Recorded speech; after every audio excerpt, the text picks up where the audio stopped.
Ibogaine, within 48 hours of its administration, completely resolves physiological opioid dependence by restoring the brain to its pre-opioid exposure condition and generating dopamine and serotonin production naturally that is commensurate with what existed before the person ever took opioids within 48 hours. Welcome to the Multiple Truths podcast. We're your hosts, Holly and Brittany. This is a space where we can come together healing in community, where we share our self-love journeys, insights, and wisdom. A space with no hierarchy or judgment, fostering love, compassion, and respect, and where we honor our differences. With open minds and hearts, everyone's truth is welcome here. We are in this together. Let's dive into the episode. Hello and welcome back. You're here with Holly, and today we're diving into such an incredibly important conversation, one that is so deeply near and dear to my heart, one that touches the lives of so many people. We're going to be diving into addiction, healing, and the future of plant medicine. And we are in a mental health crisis. We are in an opioid crisis. And I am so deeply committed to raising awareness around this and to help people that are struggling with their mental health and addiction know that they are not alone, that it is possible to heal, to get the support that you need. It is possible to heal. And these conversations are just so needed now more than ever. Addiction just touches so many people's lives. It's touched my life. My husband struggled with alcohol and has been sober for 3 years now, which I'm so incredibly proud of him, but he's been doing some deep healing work and just showing that it is possible to heal from addiction, and addiction is so deeply rooted. So I dive into this conversation with Bryan Hubbard. He is such a beautiful and passionate man, and it was just such an honor to get a chance to talk with him. You can feel his passion through this conversation. And in 2024, he became the executive director of the REID Foundation's American Ibogaine Initiative, where he is pioneering efforts to advance ibogaine research and development as a breakthrough therapeutic for opioid dependence. Opioids and heroin are such addictive drugs, and I know that once someone tries them, it can feel like a life sentence. So the fact that ibogaine has the potential to support people in recovery is huge. So the REID Foundation, to give you a little backstory on that, was founded in honor of REID. I knew REID. My husband, Eric, knew REID. Eric worked with REID for a little bit, and he lost his life to a fentanyl overdose in 2019. He lost his life to addiction. And his dad, Rex, started the REID Foundation in honor of him and created this to really bring hope and healing to those struggling with addiction and mental health challenges. And the foundation's mission is to really fund innovative research, to provide music therapy programs, and advocate for policy changes that will make emerging treatments like ibogaine more accessible, because we do need scientific research to back up these plant medicines. We do need policy changes in order for these things to happen. So Bryan's efforts are so deeply needed right now, and I'm just so grateful for the work that he's doing. So Bryan and I really go into what ibogaine is, and that the research has shown that it has potential in treating opioid addiction and PTSD by significantly reducing withdrawal symptoms, cravings, and promoting neurorestoration. But ibogaine is illegal in the US, and it's classified as a Schedule I drug. So that creates a lot of barriers to research and clinical trials. So, the need to get out there and advocate for it and really fight for it and get that research for it is so deeply needed.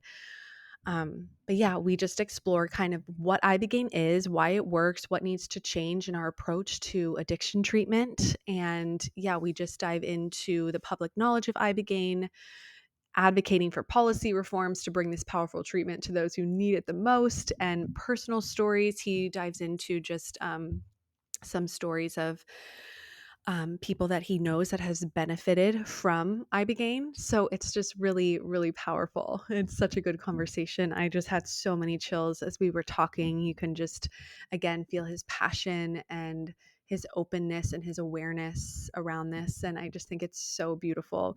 So, to give you a little bit more background on Bryan, he is a seasoned leader and advocate dedicated to reforming human systems to accelerate progress for all. With a background in law, public policy, and community engagement, Bryan has worked on some of society's most pressing issues, including opioid crisis response, disability policy, child support enforcement, and judicial reforms for mental health and substance use treatment. And he dives into his background in the beginning of the episode as well, so you can get to know him there too. But yeah, this is just such a powerful, eye opening episode that I hope you give a listen to with an open mind and an open heart. Yeah, and if you or someone you love has been impacted by addiction, I really feel this conversation is for you. There is hope, there is healing that is available. You know, even if it's not through Ibogaine, there is other forms of healing.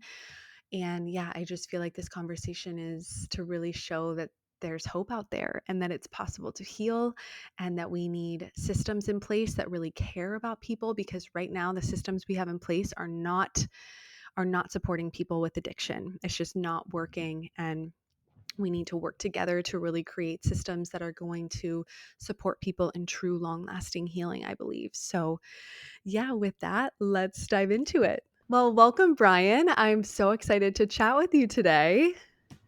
Thank you very much. It is an honor and a privilege to spend time with you this afternoon. Yeah. So before we dive in, I'd love for you to share a little bit about yourself and your background, just maybe like what led you to this work, whatever you feel called to share, just so we can get to know you a bit. Well, you're kind of asking a question that has a stemwinder answer, so I will try to make it as abbreviated as possible. Yeah.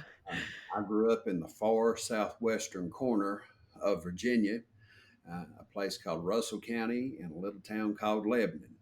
Virginia has 5 coal mining counties that, by virtue of culture and socioeconomics, are much more similar to West Virginia and Kentucky than they are any other part of Virginia. And that's where I and my family come from. There are a couple of kinds of folks who live in that area. There's a few select somebodies who run everything, own everything, and control everything.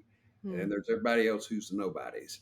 My family were among the nobodies. I'm the proud grandson of 2 grade school educated coal miners, neither one of which had a full set of fingers, but both of which had tremendous minds full of wisdom and hearts full of love. And they were very pivotal in an early childhood that I experienced that had a tremendous amount of friction and chaos within it.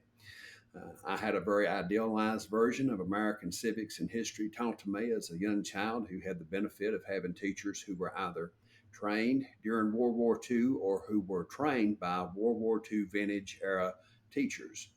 And I was taught to believe that law was all about truth, justice, and the American way. And with captivated attention, I kindly set my sights on law school. Went to college at George Mason outside of D.C. Went to law school thinking that I would be given the education to help me defend those values. And probably by the end of the first semester, all of those dewy eyed, naive notions had been crushed and destroyed before my very eyes. As I Hmm. came to learn that certainly by the end of 3 years of law school, law most of the time has absolutely nothing to do with the truth, with common sense, or with justice. Hmm. Having a significant amount of student loans, I had to find a job that was going to help me pay the bills and keep a roof over my head. I ended up having a purely accidental 16-year legal career spanning uh, the entire state of Kentucky, representing Walmart, Tennessee Valley Authority, and Tyson Foods during years that coincided with the onset and explosion of the prescription drug epidemic out of Hmm. central and southern Appalachia out across the rest of the United States. And I saw some uh, profoundly disturbing dynamics within the epidemic when it came to organized groups of individuals who seemed to feast upon the misery of other people. I Hmm. found myself practicing within a political patronage system that masqueraded as a legal system. And within that system, there emerged a doctor lawyer disability complex whereby personal injury lawyers and physicians that ran the gambit of specialty between family practitioners, neurosurgeons, orthopedists, and pain clinics essentially commodified and trafficked in the misery of other human beings for the purposes of obtaining margin. And they relied upon each other to basically take accidents and injuries from which a normal person could recover and apply a combination of high powered pharmacology with surgical intervention if it could be justified. And people who were functional at the end of their work accident were no longer functional by the end of their treatment. Uh, Following those practice years, I came to run Kentucky's Social Security Disability System, then its Child Support Enforcement System. I ran the Office of Medicaid Fraud and Abuse Control, which investigated and prosecuted medical providers for fraud on that system. And then I was asked to lead Kentucky's Opioid Abatement Advisory Commission as its first chairman and executive director. That commission had as its responsibility the administration of almost $1 billion in settlements obtained from opioid manufacturers and distributors for their role in the creation and perpetuation of the opioid epidemic. Wow. Recognizing that money coming to Kentucky, that in specific terms was $842 million, represented roughly 8.5 months of Purdue Pharma sales of OxyContin. But in the case of Kentucky, that money would be coming in over 15 years. We were Wow. talking about a sum of money that, while massive to the average ear, was very small compared to the universe of need that exists in this state, and certainly represents crumbs from the gluttons of from the tables of gluttons when we measure that money up against the money that's been made on the creation of the problem. Realizing that we had a one-time shot to use these non-recurring resources for their best strategic purpose, um, I said that we needed to identify Kentucky's Manhattan Project opportunity to take a small percentage of these funds to invest in the research and development of a therapeutic breakthrough for opioid dependent individuals who have two options. One is complete and total abstinence, which has about a 7% success rate. And the other model is what's called medication for opioid medication medically assisted treatment, or MAT. Mhm. There's also a term called MOUD, which is medication for opioid use disorder. Those phrases are used interchangeably, and what they really are opioid maintenance medications. The Mhm. use of opioids to treat opioid addiction. And while those modalities are better than nothing, and while they have saved thousands upon thousands of lives over the past 25 years, we should always be looking for opportunities to diversify, expand, and improve on anything we're doing in government to improve the lives of citizens. And Mhm. to that end, I came across the word Ibogaine for the very first time on July 29 of 2022. And over the next 6 months, I worked a second off the books full-time job researching every single angle of this medication that seemed too good to be true. And I Mhm. wanted to make sure that if this were indeed a legitimate opportunity to pursue, that it was grounded in science and that Mhm. it was worth the risk that would be taken if we were to stand up in this very deep red, conservative, and religiously fundamentalist state and offer a non classical, non traditional psychedelic medication as a prime paradigm shift treatment for opioid addiction. Mhm. And that adventure is what has brought me here to visit with you this afternoon. Yeah. Oh my gosh. I just have so many chills as you're talking. I'm just so proud of you for, yeah, just like your awareness, even around the systems that we have in place, because I feel like you're really fighting for what's right. Like you're really like searching and fighting for like real time solutions, not just, band aids, and just like so open to be like very honest about the systems we have in place, because I feel like the systems we have in place just are not supportive of people, especially those that are struggling with addiction. We are in a mental health crisis and an opioid crisis, and it's like, how can we really help one another, like create systems that are really helping each other, like heal and really have long lasting recovery. And I'm like so excited to see that you're really looking into ibogaine, because it really feels like there's something here, and like trusting yourself and continuing to like dedicate your time to looking into this. And yeah, I think that having the scientific research to back it up is so necessary and needed, because I think a lot of people in our society, which rightfully so, they need the data, they need the science. So I'm so glad to see that there there is research, like going into this too. Um, but yeah, I also want, so I know you're the director of the REID Foundation's American Ibogaine Initiative, which is such a beautiful organization. I know my husband and I both knew REID. Eric actually worked with REID for a little bit, and he lost his battle with addiction to a fentanyl overdose in 2019. And his dad, Rex, is the one who started the REID Foundation to really support people struggling with their mental health, with addiction, to provide hope and healing through music therapy, try and fund research into emerging treatments and push for policy changes because we need things changed on a policy level too. Yeah, which is just so amazing, like I said, because we are in a mental health crisis and addiction is such a huge part of that. And the systems that we have in place are really failing people. There's just like not enough support for people that are struggling with addiction. So I'm curious if you can talk a little bit more about the REID Foundation, what the REID Foundation is doing, and your passion behind it and your initiative about being a part of that foundation. So I was introduced to Rex Elsass in February of 2023. And at this point in time, I had introduced the concept of taking a portion of the state's opioid funds to create the public private partnership that would get Ibogaine through the FDA's approval process so that it could be integrated into the U.S. medical system.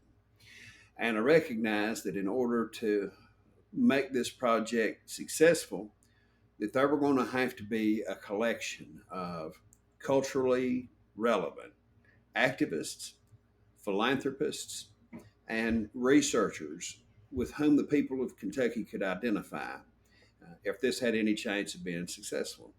So at the New York dinner that I attended in December of 22, at which I was first introduced to the community, a small community of interest around Ibogaine, I was introduced to a lady by the name of Anna Simons, who's the director of the Melissa Etheridge Foundation. Melissa Etheridge, as some of your listeners may know, is a just renowned musician who had her height of popularity in the mid to late 90s, was just busting the charts just about every week. And what's interesting about Ms. Etheridge is that while she and Rex Elsass have diametrically opposed politics, they share the tragic loss of a son to Mm. opioid addiction. Mm-hmm. And it was through the Melissa Etheridge Foundation and its very politically left founder that I was introduced to Rex. And Rex and I had an initial video conference together. He told the story of his son Reed and explained that he set up the foundation as Reed's Living Legacy. And the acronym that was Reed's name was used to produce is an acronym for Reaching Everyone in Distress. Mm. And at the time, the foundation had as its primary mission the provision of music therapy to incarcerated individuals who find themselves so because of substance use issues. Mm-hmm. They also seek to be supporters of the development of plant medicines that can deliver therapeutic results to individuals that synthetic pharmacology cannot. Rex told me that he had taken Reed for an ayahuasca journey sometime in 2014 or 2015, and that he was convinced that it extended his life by 5 years. He Mm. also became convinced that had Reed had access to Ibogaine, he would have had a much better chance of surviving than he otherwise had. And uh, Rex was very supportive of the Kentucky effort. He offered whatever help and assistance that we may need in order to make that successful. He attended our public announcement in May of 23. He attended all three public hearings and just was an erstwhile friend and supporter of the entire effort. When the newly elected Kentucky Attorney General summoned me to a meeting on December the 15th and demanded that I resign before he took office because I did this project, the very first person I called was Rex. And his instant response was to suggest that if there were a way for him to open doors within the state of Ohio and elsewhere where he has friends who can access the corridors of power, would I be willing to work with the REID Foundation to preserve and to hopefully successfully transplant the Kentucky Ibogaine Project to another state? Having invested the entirety of my reputation, and everything that I bring to the table as an individual to make this happen. I told him that it was the mission of my life, and that if he and his foundation would be willing to help support me, I would go anywhere, I would talk to anybody, and I would do anything that was necessary to keep this project alive. And Mm. so, beginning in January of 24, I started working directly with the REID Foundation. And through what were some lean months in the first part of 2024, we now find ourselves on the precipice of success in the state of Texas. Success Oh. that I believe will be followed by the joinder of a consequential number of states that will follow Texas's lead to create a genuine multi state coalition that has the opportunity to have a genuine Manhattan Project to expedite the safe integration of Ibogaine into the U.S. healthcare system as quickly as we can make that happen. Yeah. Oh my gosh, that's so exciting. Yeah. Oh my gosh. I just feel like there's so much resistance towards plant medicine. And I think that, like, until you know someone that has benefited from it, there's so many people that are now having these experiences with plant medicine. And it's like, there can be at first when you hear about it, just like a sort of judgment, and something comes up of like being unable to like see the beauty in these plants. But until you know someone that has genuinely benefited from it, it can really start to shift your perspective. Because I know for me, I've had such powerful experiences with ayahuasca and psilocybin that have been so profound for me and my healing. And just to hear, I had chills when you said Rex feels like Reed's ayahuasca ceremony at least saved 5 more years for him. And, who knows if he would have had access to Ibogaine, if that would have been able to really support Reed. And I feel like, you know, I'm really proud of Rex for putting himself on the line, and for really and for you putting yourself on the line to really advocate for this work and this medicine, and to dedicate your life to it, because there's so much power in it, and these plants are such gifts.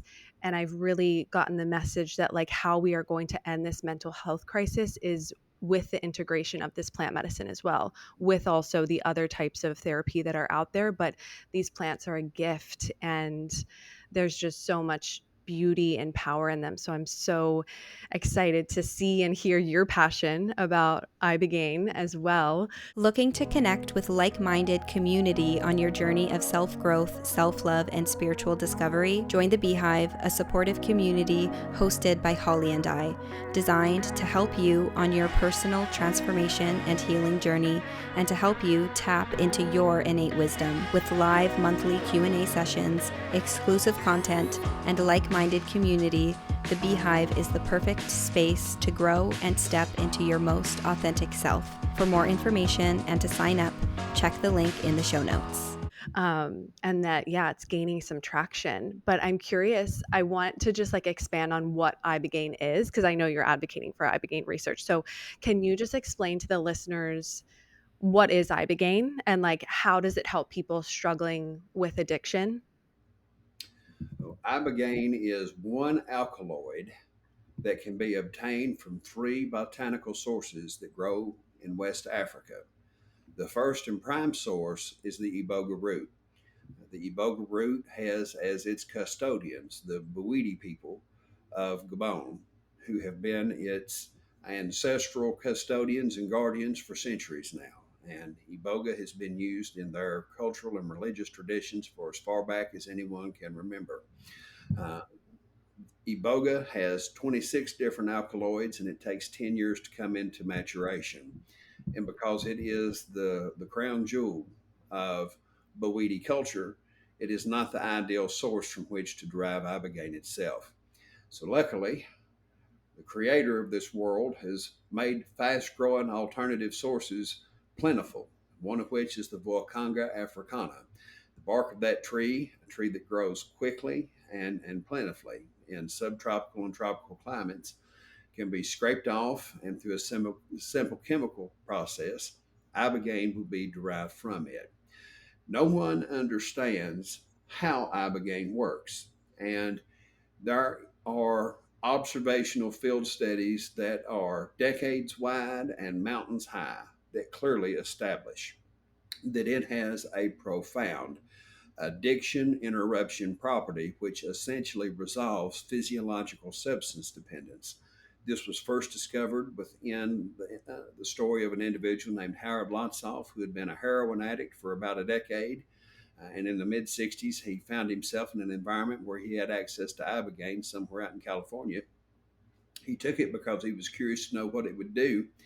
And on the other side of his experience, he no longer wished to have heroin and he had no withdrawal and he moved on with his life.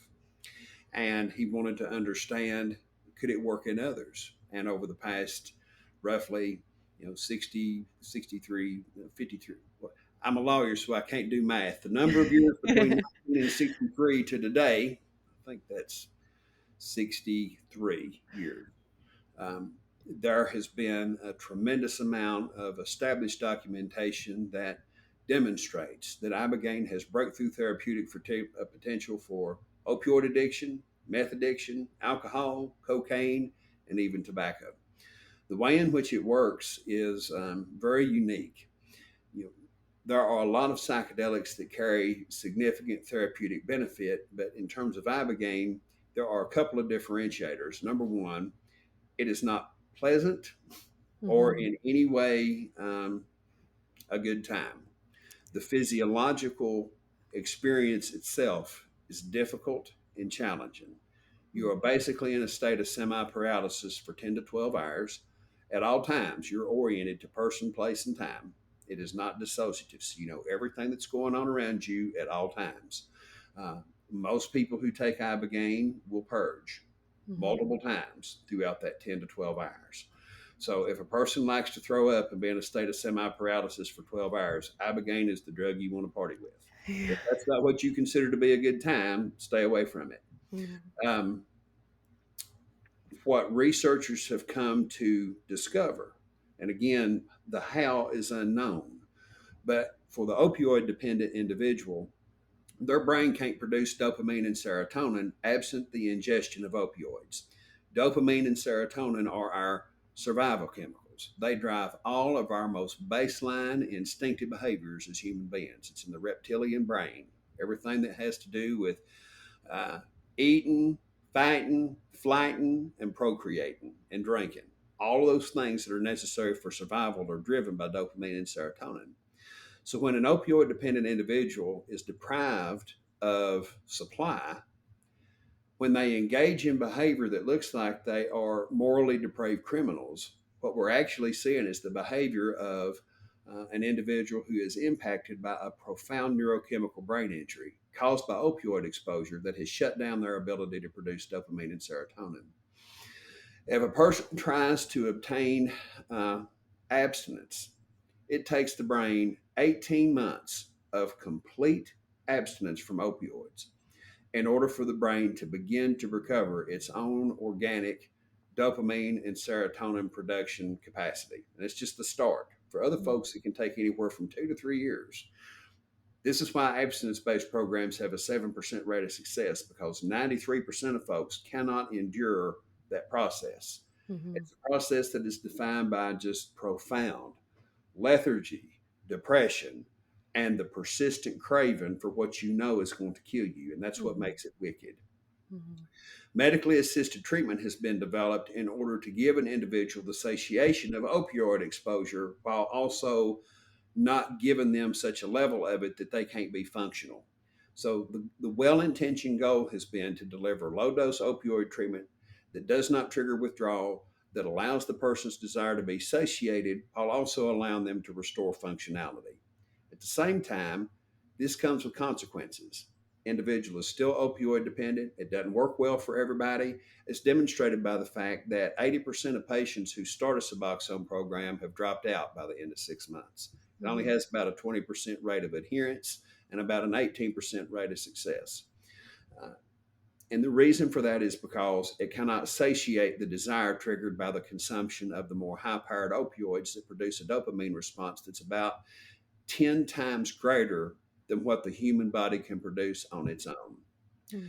Ibogaine, within 48 hours of its administration, completely resolves physiological opioid dependence by restoring the brain to its pre-opioid exposure condition and generating dopamine and serotonin production naturally that is commensurate with what existed before the person ever took opioids within 48 hours.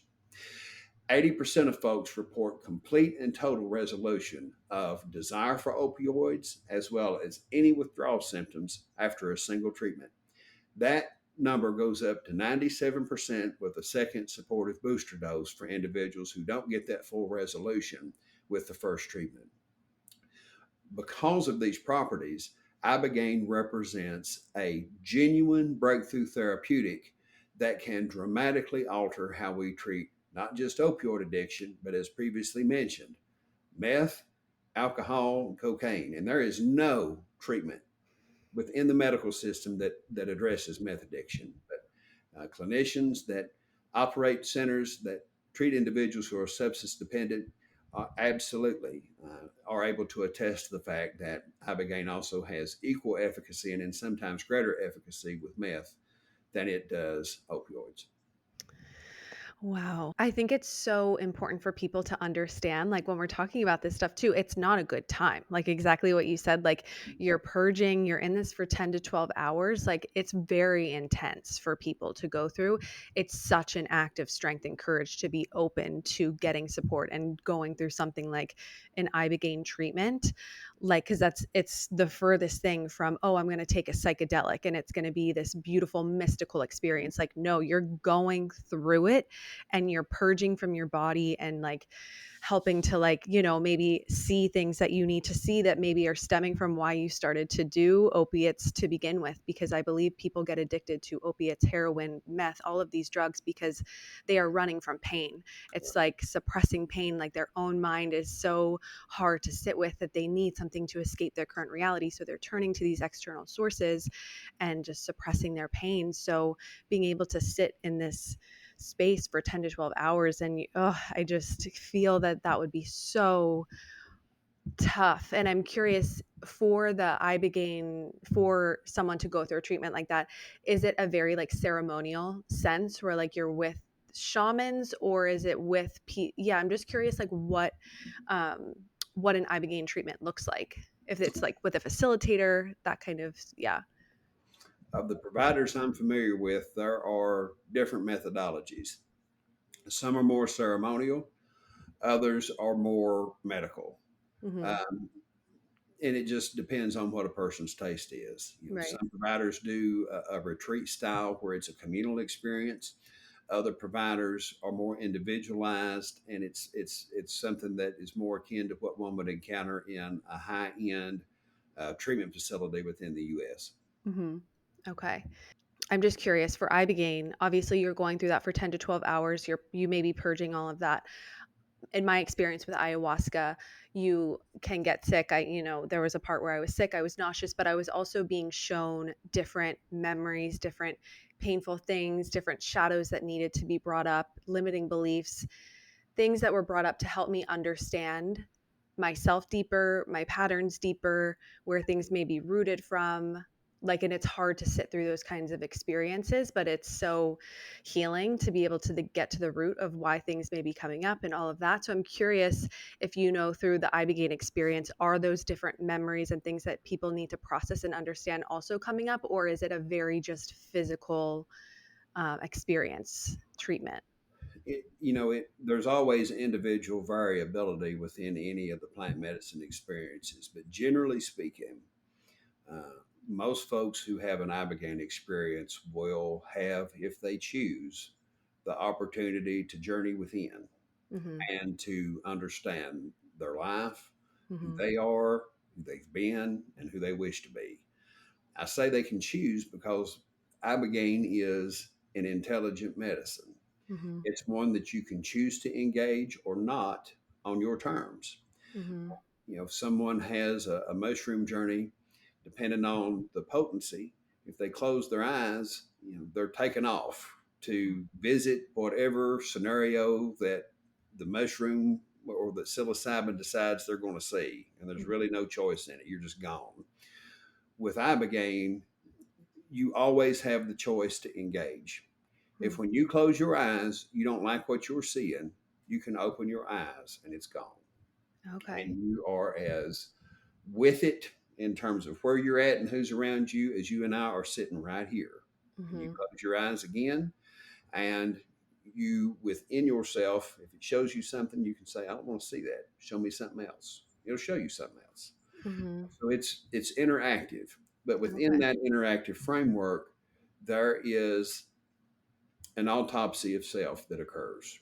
Mhm. And for individuals who wish to gain insight as to who they are, where they've been, and where they need to go, Ibogaine can absolutely give that to them if that's what they seek.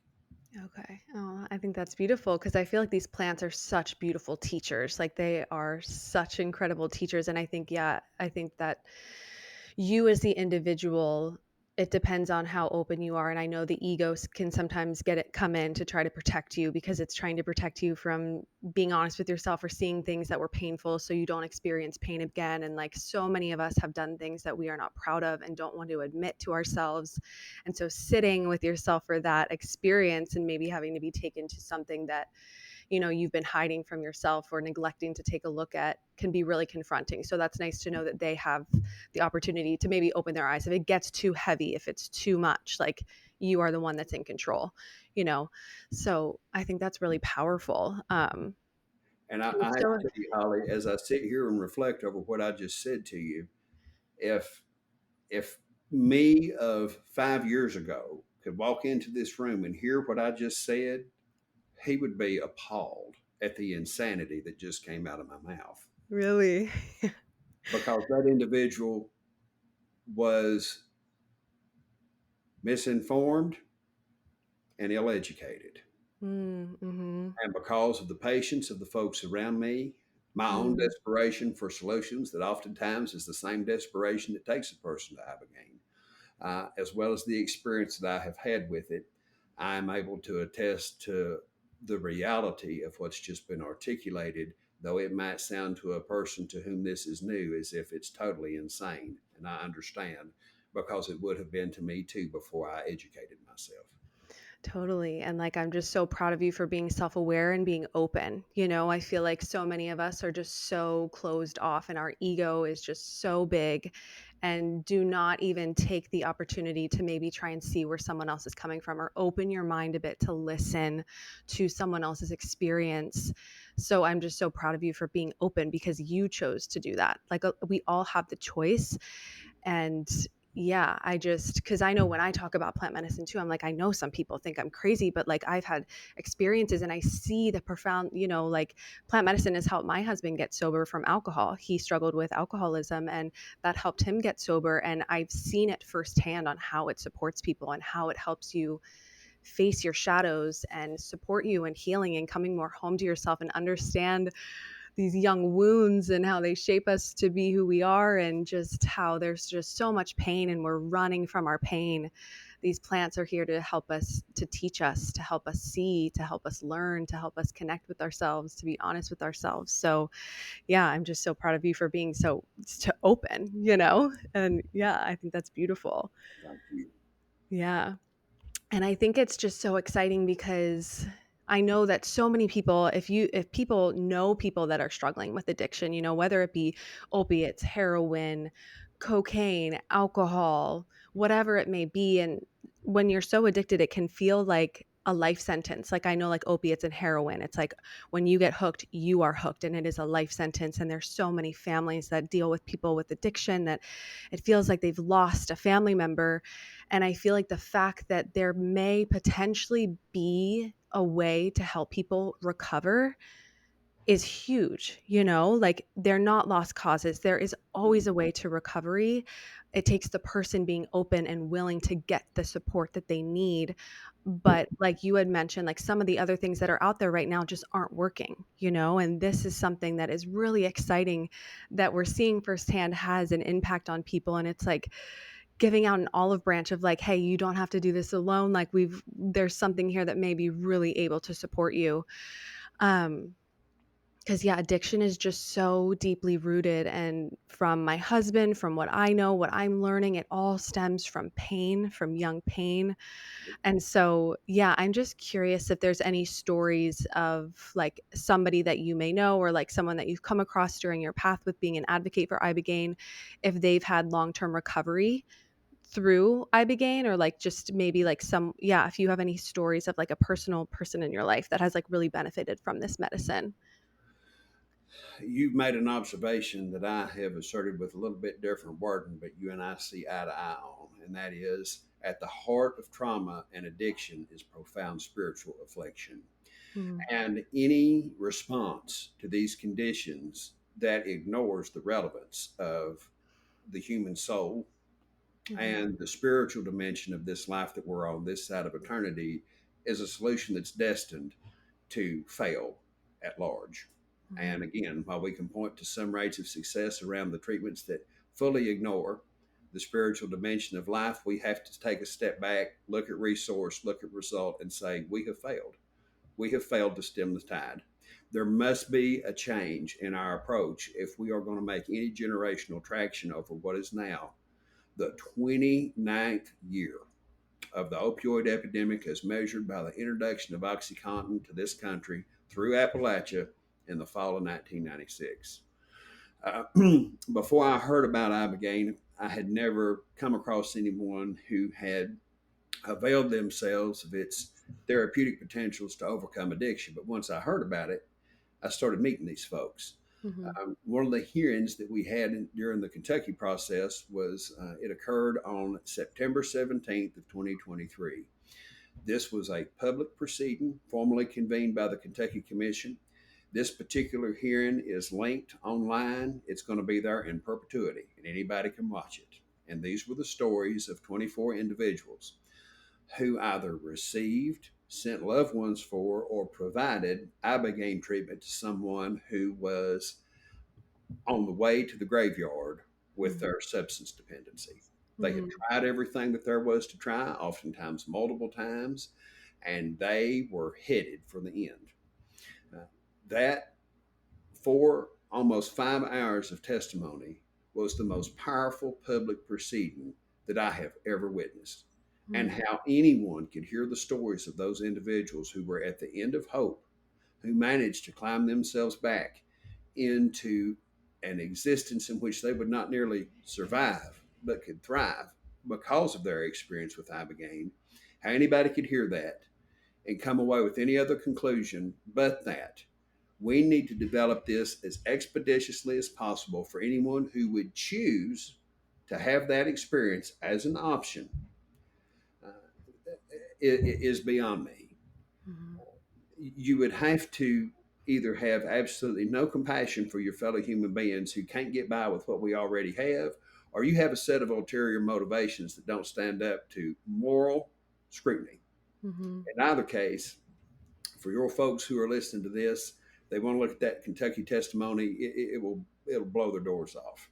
In terms of me personally, the person I found to be compelling who really set me on the journey is a lady by the name of Juliana Mulligan. She was the second person I talked to about this. Juliana shared her story, which was that of having a years long opioid addiction, and she did it all: heroin, fentanyl, all of it. Mm-hmm. And she was in and out of jail. She was homeless at different times. She was in multiple treatment systems. She tried abstinence. She tried Suboxone. And she said, I felt deceived about Suboxone because that no one told me that if I tried to take myself off, the withdrawal was going to be far harsher than anything that I had experienced with any illicit opioid. She said that Suboxone withdrawal made her heroin withdrawal seem like a cakewalk. And that was Wow. news to me. Yeah. She said that she got tired of the bruises and scrapes of life that she was getting in the U.S. from the lifestyle that she was leading. So she moved to Columbia to teach English as a second language classes. And while in Columbia, she discovered that they had open pharmacy, which meant that she could just walk in and get as much as she wanted whenever she wanted. And that's what she did for about a year and a half while she was living down there. And she said, one morning I got up and I looked in the mirror and I recognized that I was going to die. There Mm-hmm. was no question I was going to die. And she said, I had to figure out, I had to do I had to do something to give myself one more chance. And she said, I just got online and started looking up for, opioid addiction cures. And I came across this word Ibogaine. And I started looking at it. And she said it seemed ridiculous, just like snake oil, but I was desperate and wanted to see, I would try anything. She said, Mm. she made her way to a clinic in Guatemala, not knowing that Ibogaine comes with some very specific risks, in particular, the risk of cardiac arrest through the development of what's called torsades, or a prolongation of the time between heartbeats, or the QT interval as it's called. She made her way to this Guatemalan clinic. They gave her twice the amount that they should have based on her size, and she went into cardiac arrest 6 times and nearly died. Oh no. She said that she can remember getting the treatment, and she has some recollection of the Ibogaine experience itself. She has no memory of the various attempts that were made to revive and resuscitate her as she was bordering on death. She said the next thing she remembered, she woke up in the intensive care unit of a Guatemalan hospital. And she said, when I opened my eyes, the first thing I recognized was that I felt the best that I could ever remember feeling in my entire life. She Wow. said my desire to use was gone. I had no withdrawals. Not only that, but from a psychological perspective, having lived for years with people telling me that I had a disease and that disease was for life and that it was Mm. inescapable, I recognized that, in fact, I was a person who could define her own future. I had ownership of myself. And my future was going to be what I made it to be through my choices. And I was no longer a captive to compulsion. Now, that right there by itself is enough to convince me that this should be an option for an individual to choose. If you Mm-hmm. feel that your life has been one by which you've been imprisoned by compulsion, if Ibogaine can emancipate you from that framework of thinking and empower you to see yourself as a person who owns their self and is in control of their destiny, that is monumental to a person's ability to maintain long-term durable recovery. But the final thing that she described was to me the most significant, and that was the spiritual significance of her own self. And she Mm. said, I came away with a concrete affirmation of my human divinity as a Mm. spiritual being who has individual significance and special purpose for my life. And Wow. Holly, again, as you know, people who find themselves entrapped by addiction, uh, they live most of their life without any sense of hope.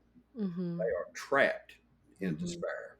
Right. And for an individual to feel not just the existence, but the significance of their soul and what Mm. it means for them as an individual to have it and for the purpose that it confers on them by virtue of being a human being is to me the most beautifully compelling aspect of what Ibogaine can do for a human being. And that is the prime motivating factor that drives me aside from the pure, objective, scientific realities of its physiological properties. Yeah.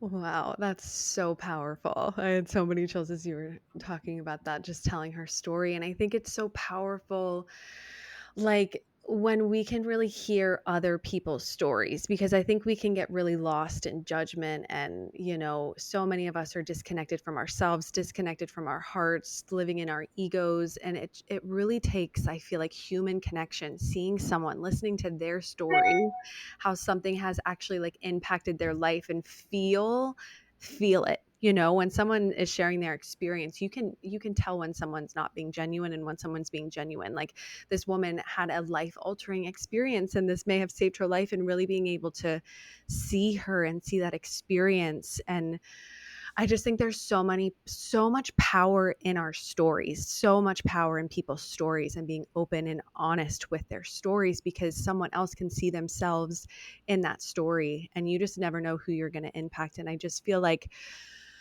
yeah, there's just something really powerful about people sharing their experiences, especially with Ibogaine, to show other people like what is possible, what is really possible. And I think that that's so beautiful, because really why it's different. Like, I have never experienced Ibogaine, but like I said, I've experienced ayahuasca, I've experienced psilocybin, and I really feel like these medicines help us remember who we are, our true essence. And there is that spiritual component. It like brings us to the higher perspective, higher, it's like our connection to our ancestors, to just the different realms that really help us see who we truly are. So really help you see who your true essence is, that you are from God, from source, that you are loved, that you are worthy, that you are enough. Like it really just helps people come home to themselves in a different way. I really feel helps people connect in and tap into who they truly are. And yeah, I just think that's so beautiful. And there's so much power in those stories so people can really understand. This isn't just some woo woo thing that we're talking about. Like people's stories, people have really benefited from it. It has changed their lives. They've been able to get off of, they have no, like the fact that she had no want to use, like that is huge, because I think that, yeah, that's so beautiful. So thank you for sharing that. Well, I appreciate you recognizing what I've just articulated. And, sometimes I'm a little cautious with how I talk about that aspect, not because I am shy about it, but I've come to understand that there's a tremendous amount of religious trauma in this Yeah, society where absolutely. human beings have empowered themselves by abusing other human beings in God's name, Oh, which to me is the absolutely. ultimate blasphemy. And Mhm. when I introduce the spiritual aspect, I try to do so delicately so as to not reinforce or to have an association within folks who have had those experiences that close them off from Mhm. that reality. But you've named Right. it. We are the children of an eternal creator whose Mhm. essence is pure, almighty love for all of us. And to be able to provide a human being with an opportunity for that to be affirmed to them is the greatest gift that we can provide on this side of life. Yeah. Oh, I 100% agree. And I just think that like I also feel that people that, are addicted to these type of drugs too, there is so much shame. There's just so much shame. And I feel like being able to really see that you are not judged. Like you are okay, it's like I don't know, I just feel like it liberates people from shame and really realizing that like you are loved no matter what you do. There is no judgment here, you are forgivable, whatever you've done, whoever you've hurt. Most of the times these people are hurting themselves more deeply than they could ever know, and their families have an impact too because they care about these people so much, the ones that are struggling with addiction. But like, we're interrupting this episode to share something close to our hearts, our virtual healing circles. We have been loving them so much and meeting so many of you incredible people through them. Brittany and I are passionate about bringing people together to support one another and heal in community. We felt alone on our paths for so long, and coming together in community has been instrumental to our growth, and we've both seen the importance in it. We aren't meant to do this alone. In unity and vulnerability, we find strength, courage, and support each other on our paths back to ourselves. Our monthly virtual seminars blend discussions, workshops, and practices to nurture your mind, body, and spirit. Whether seeking guidance, healing, or a listening ear, our gatherings offer a safe, inclusive space for people to connect, heal, and grow. Join us on this journey of healing in community. Together we can heal, grow, and thrive.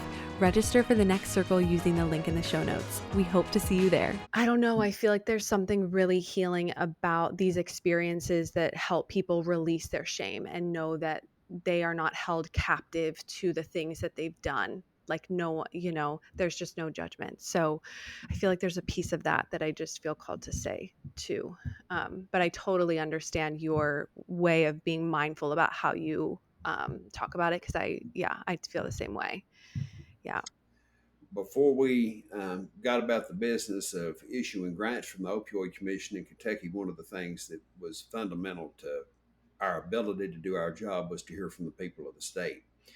And between September of 23 and early April of 24, we literally went from one end of the state to the other and conducted 20 town halls on Tuesday evenings, usually at 6 o'clock.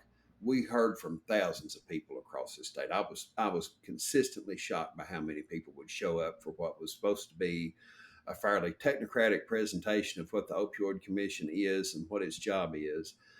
We would do our part, show a slide deck, introduce ourselves, talk about our mission, and then we would turn it over to the crowd. And I would say, we want to hear from you. We want to understand what your community needs, how we need to direct these resources, and educate us, because we don't want to just be coming in here blind, throwing money out the door without Mm-hmm. understanding what the needs are. Mm-hmm. And this would have been, we're just about 6 months out from a very harsh lockdown for COVID that Andy Beshear, the governor of Kentucky, imposed on this state, one that was every bit as harsh as what Gavin Newsom did in California. And in those town halls, after we would turn it over to the audience, there was some initial hesitation. Mm-hmm. But after the first person would tell their story of despair, the floodgates would open Mm-hmm. and we would witness. It still gets me emotional to think about it. We'd witness anywhere from a 2.5 to 3 hour community outpouring of grief and catharsis. Mm-hmm. The sum total of which was, no matter what y'all think you have done to make this better, it's not. Mm-hmm. Not only is it not better, but we don't think you've got the competence or the integrity to even begin to make a difference from us, because of what we have seen out of the political leadership in Kentucky that has been here for as long as anyone can remember. Mm-hmm. The hardcore disbelief and distrust of government was eye opening. Mm-hmm. And that was not a condemnation of those crowds. It's a condemnation of the legacy government systems have left, not just in Kentucky, but across the country for the past 30 years. Right. There has been monumental failure Mm-hmm. foisted upon this society by many of the power structures that have it within its grip. Mm-hmm. And as I have told some others, the story of Ibogaine that we're sitting here talking about is a parable about some of the larger realities within American society, where government systems essentially commodify the problems that they are supposed to solve Mm-hmm.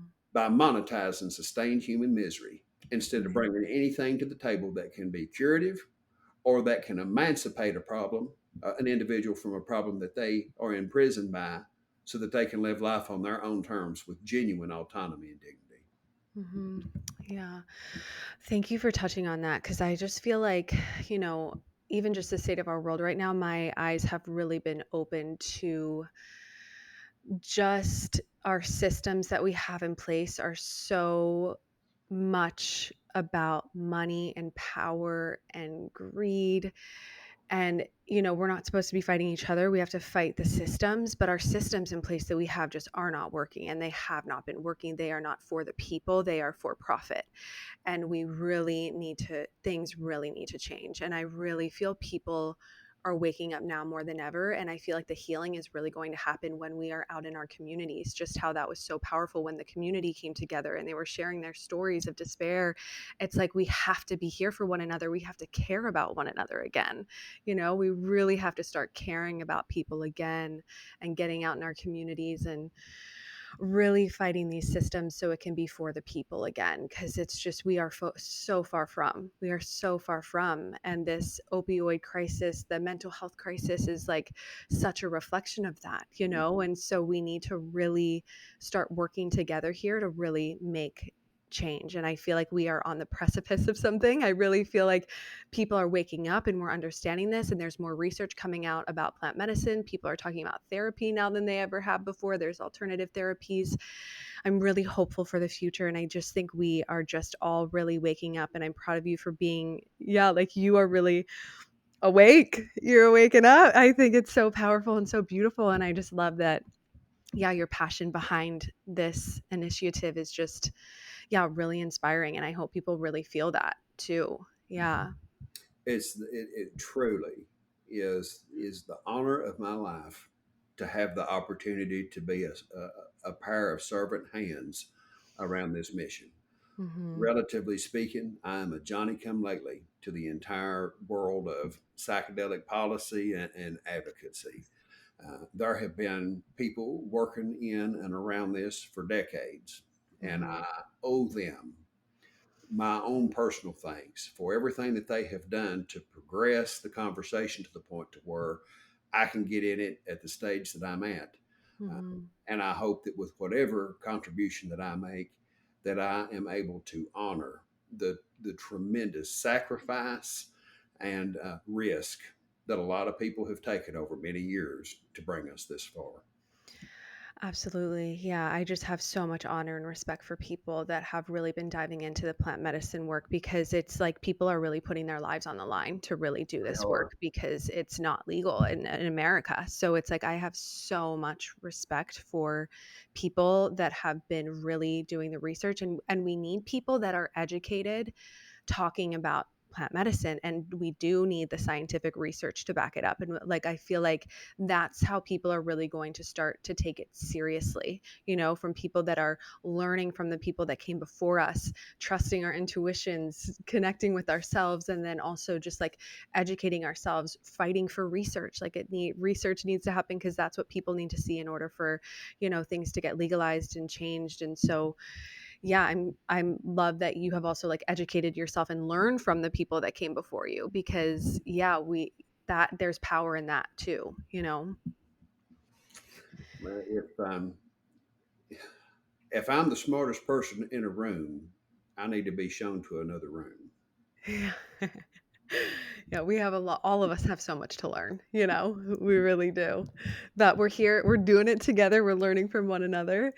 Um One last question, because I know that we are wrapping up. You've got to get going, but I'm curious if someone has like a family member or friend that's currently struggling with addiction or opioids. Like, how is the best way that they can get support right now? Like, are there any resources that you can point people to, or how to like structure a conversation in a way that's actually helpful? Because I know ibogaine isn't legalized here right now. I know you're fighting for research and for all of that for it to be legalized. So I'm curious what people can do right now for someone they know that's struggling. Well, there are there's an abundance of resourcing within the United States for the treatment models that we have, whether they are abstinence based or whether they are models that offer Suboxone and methadone. And if a person in any given area just gets on to a Google search and puts in recovery centers near me, no matter where they're at, they're going to be up all over the place because we Hmm. have now a very extensive and well resourced recovery infrastructure within the United States that offer the two avenues that we've talked about. However, if a person wants to have wants something different, if they seek ibogaine, unfortunately, they're going to have to go out of the country. Hmm. The two clinics with which I have personal experience are the Ambio Clinic, that is south of Tijuana, and that is AMBIO, and the Beyond Clinic, that is in Cancun, Mexico, BEOND. Both operations uh, adhere to the absolute highest safety standards. The folks within these clinics are experts on how to utilize ibogaine as a medicine, not just for substance use disorder, but for post traumatic stress, treatment resistant anxiety, and depression. And for an individual who has none of those problems, essentially just a quality of life enhancement based on what ibogaine produces by way of enhanced emotional intelligence and insight and cognitive functioning. So, unfortunately, for folks who want ibogaine in the United States, they're going to have to go overseas, and not overseas, but outside the country. Hmm. And in my estimation, just based on my own personal knowledge, those are the two clinics that they would need to contact. Okay. Yeah. Thank you for that. Yeah. Because I think it's so important to find facilitators that are in integrity, that know this medicine, that do this medicine with the utmost integrity. So thank you for providing those. And I hope that we see some movement with just the research with ibogaine, with getting that out, the legalization of it, because I know that it could benefit so many people. So, yeah, is there anything that we missed, anything that you want to share before we wrap up? No, ma'am, I think you conducted an excellent interview and covered the mountaintop thoroughly. Yes, beautiful. Well, thank you so much. Thank you for your time. I'll have the REID Foundation organization information in the show notes. Do you have a website or social medias that people can find you at? That's a question for you to ask your friend Ryan Rogers. Ask Oh, him what okay. he would like to have included and pop it on. Okay, perfect. Awesome. Yay. Well, thank you so much for your time, so much for your work on this, for being awake, for being honest, for just fighting for what you believe in, even if other people think aren't on board yet. Like it takes the pioneers and people that really believe in this to make some change. So thank you for trusting yourself and following your heart. I see you and I'm just so grateful for the work that you're doing. So, yeah, thank you so much for your time. It's my honor, Holly. Thank you for your kind affirmation of me, your interest in this subject, and the time that you've spent patiently listening while I've sat here and talked. Yes, beautiful. Oh, well, thank you all so much for listening. And with that, we'll talk to you next week. As we wrap up today's episode, we want to extend our deepest gratitude for joining us on this journey. Your support does not go unnoticed. If you enjoyed this episode and find value in our conversations, please take a moment to leave a review. Your feedback not only helps us grow, but also allows us to reach more people who can benefit from our community of healing and support. Every review, every rating makes a difference. Thank you for being a part of the Multiple Truths podcast family. Thank you so much for joining us on this episode of the Multiple Truths podcast. Keep speaking your truth and spreading your light. We love you, and we'll talk to you next Wednesday.